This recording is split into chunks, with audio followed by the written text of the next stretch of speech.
this morning we had a conversation that reminded me how unfair life is as a man, where we were noting that early in our relationship, there was a very big, because I told you, I was like, I really wasn't that nice to you early in our relationship. I was not like as good of a partner, or as conscientious as a partner as I am now. And I And pointed out that like it didn't really matter because you were way out of my league and there was a huge power distance. And I gave him some examples of other very powerful men who have women who are great and very happy to be mistreated by him just because he's that high in status. yes, so then she pointed out, but she goes, "Oh, but don't worry, like you've elevated my status since then, so I actually require more of you." And I It's was true. thinking about this, right? Like she's not wrong. When I first met her, she was a social media manager, was a degree from GW. Now she's got a graduate degree from Cambridge and everything like that, and has done all this big stuff. But back then, she basically ran a Facebook account and had a degree from a mid-tier university, and I was getting a Stanford MBA, right? Okay, And it ran more than a Facebook account, but yeah, I mean, I yeah. was working in brain computer interface, stuff like that. I could Yeah. see the difference there. And this is a problem that a lot of guys face is they raise the status of the woman that they are dating and they expect her to show a degree of appreciation in the same way that maybe we expected Zelensky to show some degree of appreciation for all the money that we've been funneling him. Exactly, that there should And be some gratitude, some sense of indebtedness. and this is exactly, interestingly, not just a problem with women, but with like US aid and stuff like that, is people don't really build like enduring gratitude for shoveling them money or doing them favors unless your fates are somehow intermingled. So whether it's with like US aid, this idea that we're actually building gratitude in these countries, that's just not the case. And it brings me back mentally to those Capuchin monkeys. That there was that famous experiment where there's video of a Capuchin monkey being given some kind of treat in return for doing a task, and he's super cool with it. It's all great. And then he sees his compatriot given a much nicer treat for the same work. He's being given cucumbers and the compatriots being given grapes. Oh, Which are the much better nerve. treats. The The nerve. nerve. And he starts Getting grape and you will see what happens. So she gives a rock to us, that's the task. And we give her a piece of cucumber and she eats it. The other one needs to give a rock to us. And that's what she does. And she gets a grape. And she eats it. The other one sees that. She gives a rock to us now, gets again cucumber.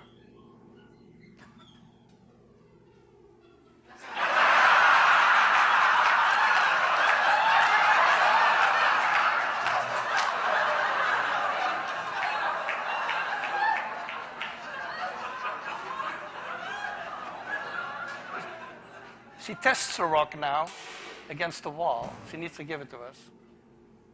And she gets cucumber again.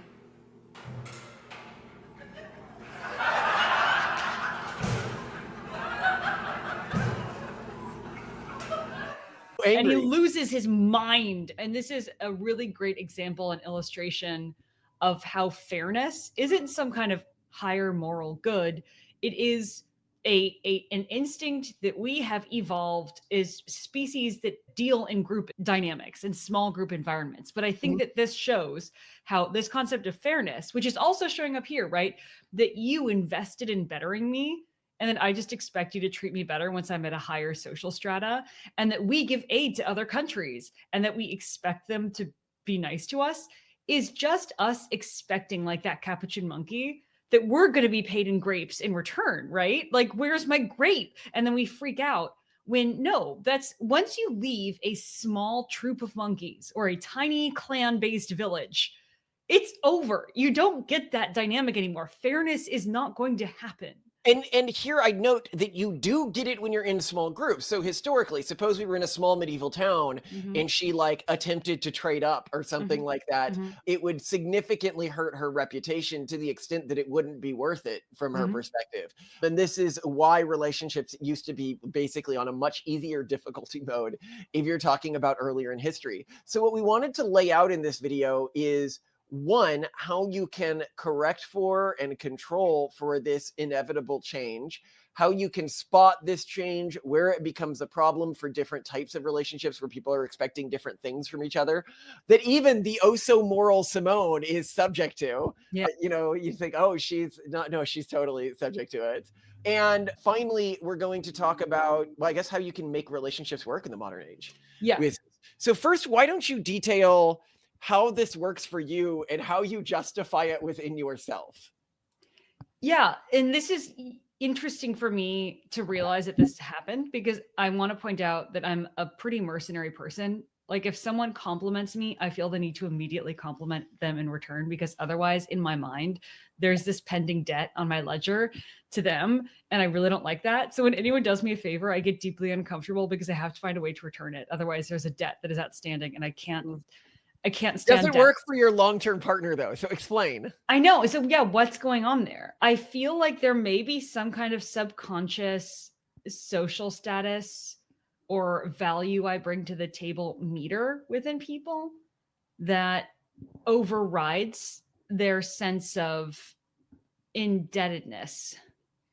And maybe when you feel like you bring more to the table, that offsets some of the debt. Like, maybe, again, I'm just reasoning here. And when people are asked to reason why they intuit certain things, they're just making it up. I don't actually know what's going on. No, but I can see what you're saying being true, but I don't know if that's it. I think it's that it's a slow, like we were looking at pictures early in our relationship and we're like, wow, we were like kids when we started dating. Over 10 years ago at this point, 12 years?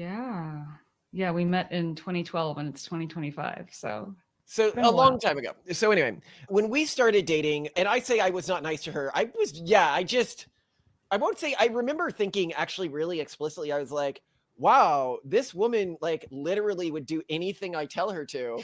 This is an enormous asset to have around. But I think you saw me as very like disposable or like a thrall.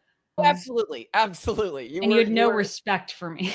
You were absolutely a thrall who I was using for my purposes at the time. You were not the first one either, but you were particularly obedient and I was fully aware that this was the case, and that's why I wrote letters to myself in the future past our promised breakup date, being like, stay away from him. Part of the story. Don't go back to him. Basically, they're like, oh, it's so romantic. You said you date him and you promised to break up with her. When there's actually this other layer of like, if you know Malcolm, was Malcolm really like romantically attached to Simone at that point? No. Like, no, Malcolm is ruthless and self-serving, if amicable. And I wasn't going to screw you over, right? Like, even if you're acting, you did some things early on which put you in a position where I wasn't able to treat you as disposably as I otherwise was, because you made enormous sacrifices in terms of like wealth for me, like investing in things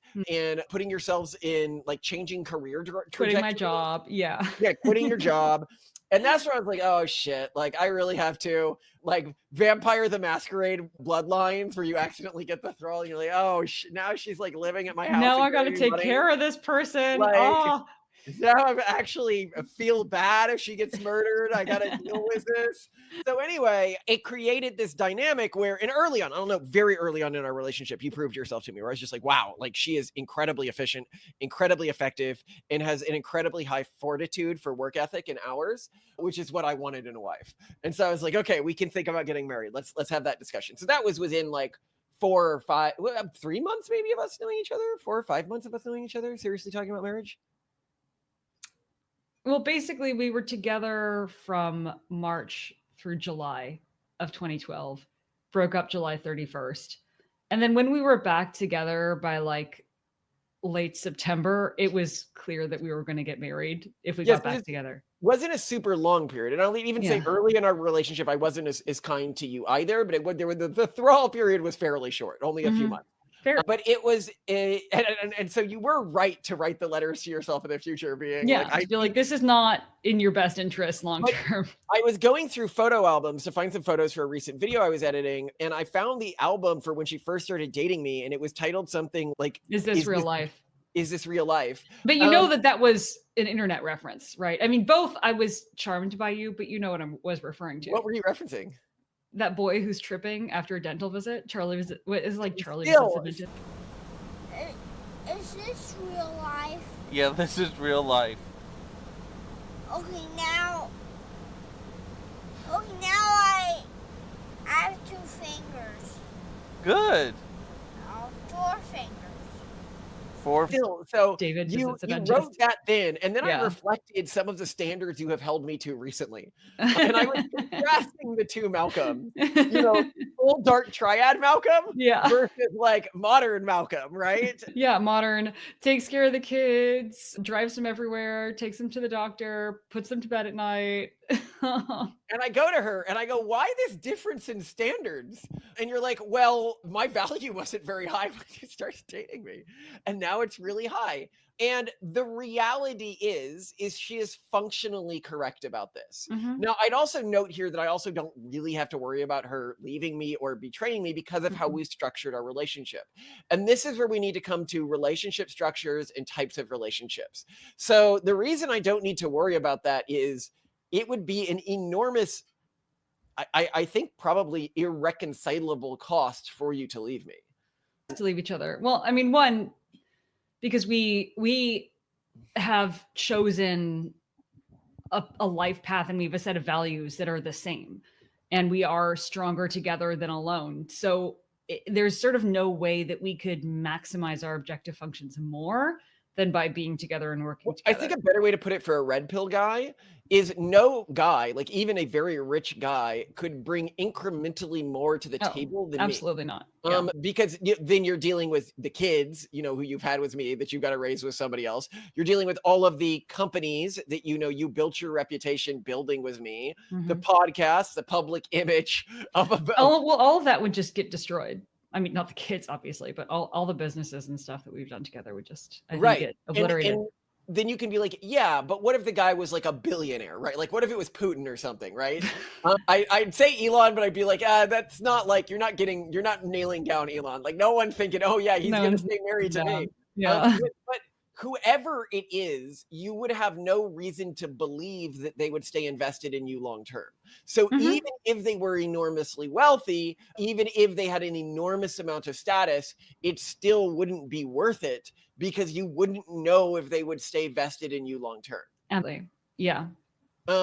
Which is another thing, which is why I say it's useful to own your partner. But even when you own your partner, they can still leave you, but there is some like mutual vested interest. Yeah. The other thing, well, continue. Well, I think that the bigger thing is sometimes it doesn't make sense to invest in bettering your partner because yes, but let's talk about when it does make sense to better your partner before we get to this, because this is like chapter 2. When it does make sense to better your partner is when you and your partner share an objective function in life. That is to say, you share values and morals and the thing that you want to maximize in your life. And you also more or less agree about the way you want to maximize it. This is a scenario in which the two of you working together in tandem on this cause, on this thing, will be much more effective than one of you focusing on that and the other one like handling life admin and house and kids. So it's worth it to invest in that. And you can trust that they will utilize the power that you've given to them to work with you. And I think that's another really important thing is I would be a little bit more cagey about improving my partner if we had totally separate careers. But I think the fact that we have always worked together has made it a pretty safe bet for you to go out on a limb and invest so much in bettering me. Because if I perform better, we could raise more money or get more clients or expand our reach more successfully than if you were just doing that by yourself or if I was just doing that by myself. So a raise for me is a raise for you. And not just in terms of our blended income, but in terms of our shared projects. And the fact that we have what we describe in the Pragmatist Guide to Relationships as a double Pygmalion relationship, which means that both partners' core value to the other partner is that they're focused on improving that partner. Yeah. In other words, in a Pygmalion relationship, one partner, or this can be both partners too, so the promise is to help you become the version of yourself that you want to be, which is how our relationship started, was just me helping you improve. And then I switched around to helping him become his full potential self. The key important thing with Pygmalion relationships is you need to make sure there's alignment between your ideal self and your partner's ideal you. And I think there Yeah. are a lot of relationships where, and we've seen this firsthand, the one partner's idea of a perfect spouse is not what that person wants to be. And that is a really uncomfortable situation. Yeah. No, no, you're absolutely right. So I think that we've sort of laid this out. In general, if both of your core values to each other is working to improve each other, and you work closely together, or you find ways to work together on the things that are actually important to you, the more separated your lives are, the more raising your partner's status or investing in raising your partner's status can blow up in your face, especially if you're a male. Yeah. But now let's talk about relationships where you don't want to invest in raising your partner's status. Do you want to go into that? Yeah, 2%. I think if you have different objective functions, it's obvious that you wouldn't Okay, benefit. I'll cut to the point here. Okay, So the please. most common time when this is the case is if the woman wants to be, as you said this morning, a maid and a sex slave, or Which a lot of women just kind of want to be. They just want to chill at home and be with their kids and make food and make their house pretty and not have to go to work or do anything else and be beautiful themselves. And I think a lot of husbands would love that. So that's a fine match. So these relationships can work spectacularly. They have a few major drawbacks, but one is it is not expected for the woman herself, for example, that the guy raises her status within, I guess I'd call it like secular society. Like when I say secular society, I don't mean non-theological society. I mean like within the general world, like within business or politics or anything else. And actually a problem that I have seen in these relationships is when the wife decides to get a hobby like social media and then gets famous on her own while the husband is supporting her and it augments her status. I see a lot of divorces after that happens. Oh, yeah. I was wondering if that happens. Yeah, Because among I like don't know. social media influencer, like trad wives and stuff like that, they end up getting too famous and then they are like, hey, I'm famous now and I could significantly upgrade and my fame really doesn't have anything to do with you. And we have what, like 2 kids, so it's not that hard to trade for somebody else. And yeah, like technically she did it without her husband, and so she doesn't need him at all. Yeah. This is not a great position to end up in. And so it is useful if your partner is building social media, even if you are out working and stuff like that, that you ensure that you are part of that brand, because the more integrated into the brand you are, the more cost there is to her attempting to trade up. Yeah, like I think good examples of this are obviously Ballerina Farms, where you have a couple that is promoting a family business, their dairy and their protein powder and their farm and their meats and their flours and their frozen croissant dough. And another example is like comedy YouTuber named Jane Williamson and her husband, Chris Williamson. He features frequently in her videos and skits, but also he runs a like fintech bro influencer agency company. Okay. So it's adjacent. You know, he manages the monetization of finance influencers online, but that also enables him to, I think, really skillfully queue up monetization and sponsorship deals for his wife, Jane.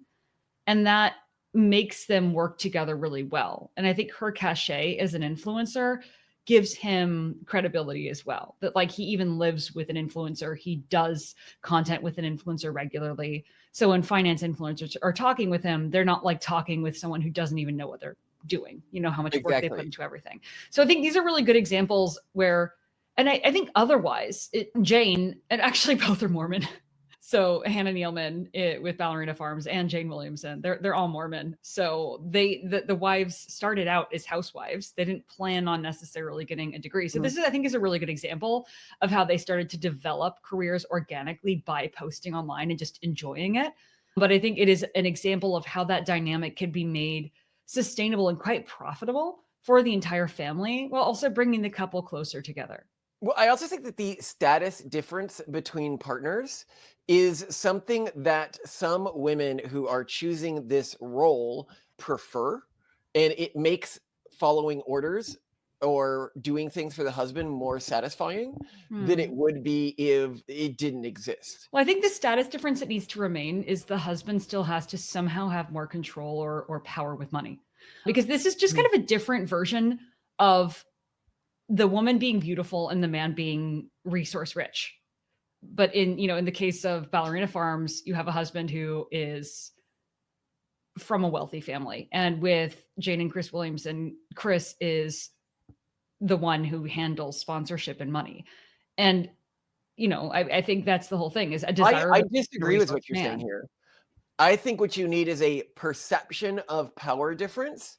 And I think what you are undervaluing is for many women in this position, sometimes a thing can be a sex thing without being a sex thing. By that, what I mean is things like the amount of internal bristling that you feel when somebody gives you an order or tells you to do something or expects something of you in terms of like, making dinner or something like that is going to be correlated to what is related to an arousal pathway, which is the dominance and submission pathways. They're all, And the wires are right there next to each other. if you don't see them as well, that's why it ends up moving into the bed, moving into the world, moving into the bed. It's the same basic neural circuitry. If you do not see your husband as differentially statused than you, then you are going to get negative emotional stimuli when he expects things of you or expects to be treated as if he is a different status. Yeah, than it you. feels gross. It feels gross and It pathetic. feels gross. And then resentment is built. Yeah. Yeah. It's amazing how resentment doesn't even have to be a result of, I guess, a legitimate grievance. It could be the result of merely asking for something but being lower status. That's really interesting. Yes, and these women, they don't necessarily mean to feel this way, but it makes them less happy with their lives that they are given more status. And Mhm. I think as a result of this, and this is one of the interesting things for me, while I do think that housewives should be respected in like a broad sense, I think that treating the career as significantly lower in status than going out and working during the day is actually in the best interest of the well-being of most housewives. Like, Oh. Oh, yeah, suppose like your to husband make them works at the feel patent office satisfied or with their something. relationship because otherwise they won't be. Yeah, so like suppose your husband works at the patent office or something like that. He supplies for the family, it's a safe government job, but like that's not high status within society, right? And that might lead to a wife expecting things or concessions from the husband that can cause fundamental issues with their relationship. Hmm. That resonates. Yeah. I simultaneously struggle with that because, of course, on the prenatalism front, we're trying to make parenthood higher status and more Well, desirable. no, I think what you're missing here is we need to erase the stigma around wanting to be a subservient housewife. The problem is you see only high status as the only thing that women would want. And that's just like objectively not true. There are multiple pathways that women might desire from life, as you see if you look at things like Well, the I Zoom. guess, and within religious communities too that are conservative, being a properly subservient housewife is a Exactly. source of status. And I think a lot of feminists, if you watch videos of them like crying over the fact that, oh my gosh, like I just want to be a wife. I like, why am I being a slave and humiliated by my corpo boss who doesn't care about me when my husband could be treating me half as bad? And this is the thing when I talk about like differences in status that I think is really when you talk to your average progressive female, you're like, "Ugh, you would want like a husband to like sometimes like expect things of his wife or like give her orders." And I'm like, yeah, but keep in mind that this is a dramatically better treatment than she would be getting in just about any office job. That's what we're talking about here. We're not talking about like 1950s or whatever, but we're talking about at least having expectations which are differential within the household environment. Or like a level of deference. Yes. And I mean, the way, for example, it works in our relationship is you have the final call on everything. And we know that because we know your judgment is more reliable there and more trustworthy. Like it's merit-based as well. But if your judgment was better, I still wouldn't. You have to listen to me. I'm sorry, Simone. That's what Uh-huh. we agreed to when we signed the marriage contract. That's where we are. We I get agreed the to it final for a call on. reason. No, here's the problem though. And I think this is another reason why people are having more trouble forming marriages is women can't just be like, oh, I'm gonna marry a guy and just let him take the wheel. She has to know that he's trustworthy, and men do actually have to earn that. And there's no closing your eyes and just kind of hoping it's okay. Well, this is a huge problem with trad relationships, as we pointed out earlier this morning, is especially for women, they can be incredibly vulnerable if the guy plans to just trade you out or dramatically increase expectations of you as the relationship goes on. Yeah, because here's the problem. So there's that dynamic of, okay, well, when women are younger, if they see a jump in status, they may leave in a flight of hypergamy. But there's the other issue of once the kids are out of the house, what is stopping the now very resource rich end of career or end mid of career husband from leaving her with nothing after she's had the there's kids the and other raised them? problem, which I think this is what happened to Laura Thurston, is you get a really bad economic situation in which the longer the woman is with the guy, even if she hasn't been with him for a long time, like let's say 2 years, 3 years, 5 years, now she's got a 5-year resume gap.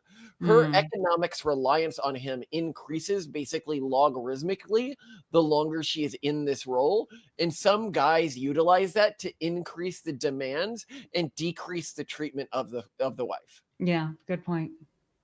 So there are a lot of challenges with this, and the key defense against these challenges are communities that will hold the other individual to account, like being in a Orthodox Jewish community or being in a strict Catholic community or something like that. And I mentioned this phenomenon in some Orthodox Jewish communities, like if a guy divorces too easily, other women will go on sex strikes with their husbands to try to force the other men to force this guy to treat his wife better or follow the rules better or not like randomly divorce. It's weird.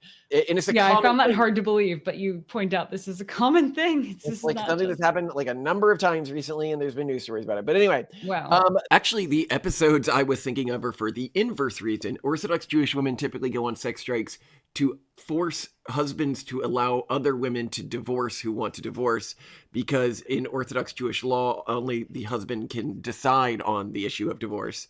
So they do this to try to pressure other men in the community to forcibly make the divorce happen. There is some value here, but the big problem is just how easy it is to like scram. Like, okay, so suppose I'm in a Catholic community in one neighborhood that's like really devout, and I divorce my wife or leave my wife, and I can just like fly to London and go to another devout Catholic community, or fly across the state and go to another devout Catholic community, find a new wife.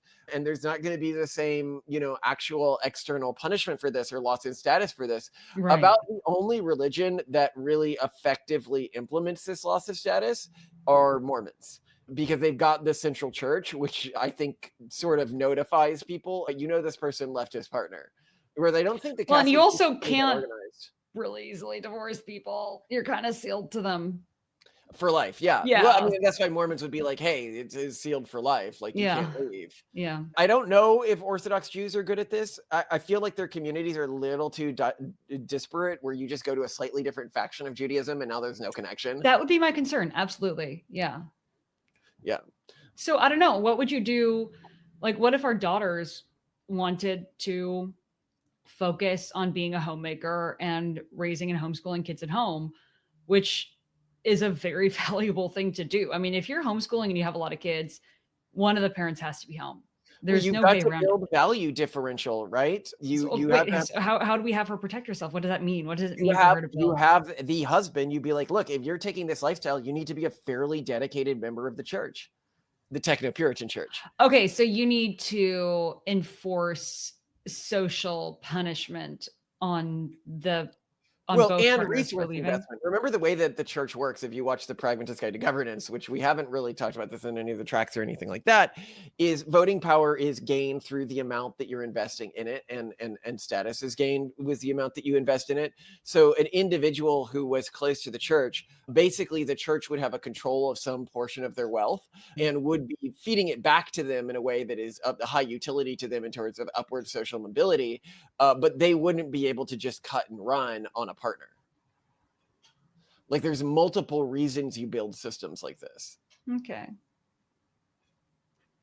Yeah, we need to work on it, but yeah, we need that. Definitely. We Yeah. can't.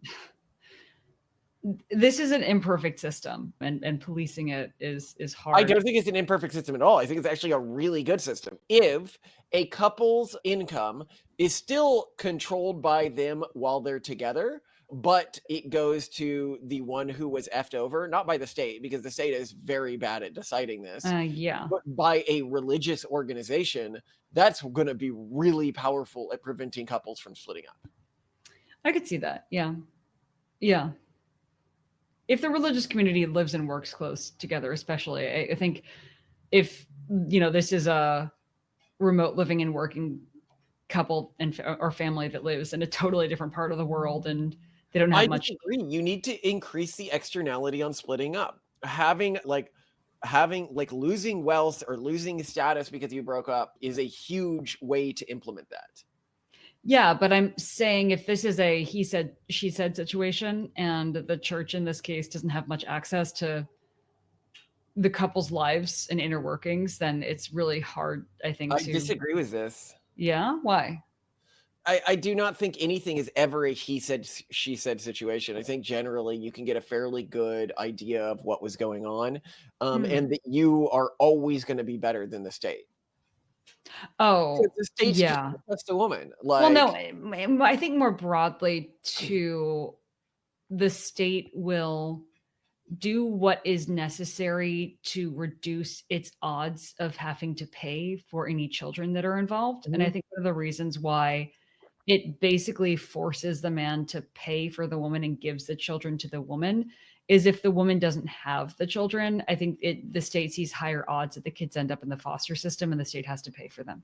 yeah. Does that make sense? So they're just trying to reduce financial liability. So by essentially making the man fund the care of the child while the woman does the care of the child, they can guarantee that they're not going to have to pay for the care of the child and handle it themselves. Yeah. Whereas a church could say, actually, both of you are a-holes. The children and the money are going to some other family. Oh my God. Oh. Well, no, I mean, I think that that's an important, like, you need divorce to be costly. Yeah, no, divorce should be more costly. I don't know if threatening to take away children is the right thing. And I think getting upstream of divorce is also really important. Well, it's interesting. Anyone here who's like, I'm thinking about getting married, because we know some people are considering to get married within Techno-Puritan tradition, and you want to utilize this. And I point out it's a service. It's not like we're taking your money or something like that. It's a service because it is useful in increasing the cost of divorce. And because it is a religious institution, there actually might be some tax benefits to doing it this way. Basically, Well, I guess you're putting the assets of the family into a trust.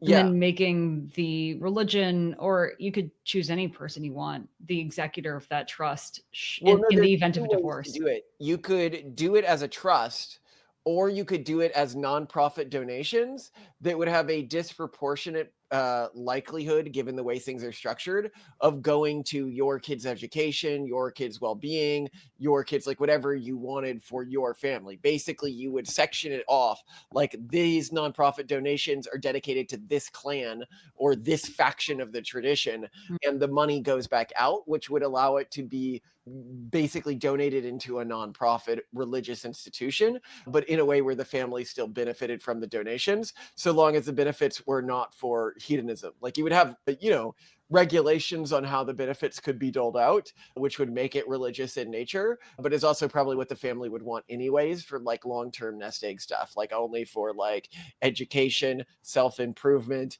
businesses, and health related stuff. Yeah. And then you could have it go out intergenerationally, especially with large amounts of money, so that you wouldn't have to deal with a death tax. Yeah. Well, I mean, in general, what we see some people doing is, to whatever extent they can, circumventing their income. So almost nothing actually goes to them. And when they're paid by other entities, those payments actually go in the form of equity or cash to other organizations. So this person isn't paying tax. They don't technically have a high net worth, and yet they control these organizations that have received the money. I'd also point out, sorry, this might not be clear to people. The church is actually approved by the IRS. IRS. All right. Well, I love you, Simone. I know that you have no allegiance to me anymore. You're only with me because of the cost to you. No, I think the more important thing is I am you and you are me. And people don't realize that culture and religion can do that to people. I think everyone's so stuck in their own identity and their own brand now that they don't realize that you're not necessarily looking for a spouse. You're looking to expand the concept of you, which just sounds exactly. so No, as I say, she's just like my female avatar. Like even the idea of being trans is so weird because I've got a girl body. It's right there. I have a girl body. I have a boy body. Like what's the problem here? What's the problem here? If Yeah. I want to be a girl avatar in a game, I just make my wife. Like, yeah, I've got a girl body. I have full access to. Like, what's the issue here? Yeah, it's weird. So I guess the bigger thing is how also you and your partner grow together. And I think it's really, really hard when you're looking for someone older, because it's really hard to grow into one identity with someone. But I do think it happens. Like, I think that, for example, my dad and his girlfriend have sort of melded into one person. You know what I mean? Yeah. And they met after my mom passed away. So it can still absolutely happen. I think it just kind of comes down to personality compatibility, shared values, and the way that you live together and what you want to do with your lives. So I would say, though, basically the gist of this is don't ever expect someone to think that they owe you because you made them better. Whether you are a country giving aid to someone else, or you are a partner making your other partner better. Oh, I have a question for you. Yeah. We're different status now. Am I less hot now because I'm not higher status than you differentially? I think you're still higher status. No. But the differential status difference is lower than when we started dating. Yeah. Most women, that would make me less attractive. So I'm less attractive now than when we started dating. Well, no, because you got hotter, like physically. So it's complicated, Malcolm. You're in the wash. Yeah, and you're more successful now. So that's also very attractive. Like, you've been very successful at what you said you wanted to do when we first met. It's kind of crazy. So you are definitely more desirable. I said now. I wanted to take over the world. How far are we from that? You're baby steps. Baby steps. Okay, I love you to death, Simone. Have a great day. Bye, Malcolm. What is going on? Are you wading through the pile of cans in your room? Everything in my room is neatly organized. Pile-based logic. Pile-based logic. Simone. There's a reason why people don't trust women anymore. Of course. I can't believe Octavian's note for the teacher. I love you and I want to kiss you. Why did you? Is that actually what he wanted to say to her? What he wanted to say. I was like, okay, sure, whatever. Oops, yes. We're on the wrong side now. Sacrilege. Are we recording? We are. Look at that. Oh. Yeah, I'm terrified of forgetting I'm basically narcoleptic right now. So. Okay. Now we're perfect. Octavian. The letter P for penguin sounds just right. No, keep up the fantastic work with that puzzle. Right, you're amazing. P? No, that's E. E? Yeah, right there. Got it. It's E. Keep going, Octavian. You're doing really well. Remember, every piece you find gets you closer to finishing the puzzle. It's just the letter Q. Can you feel it on top? Can I see that? It's the letter. Oh, hey, let's talk about something fun.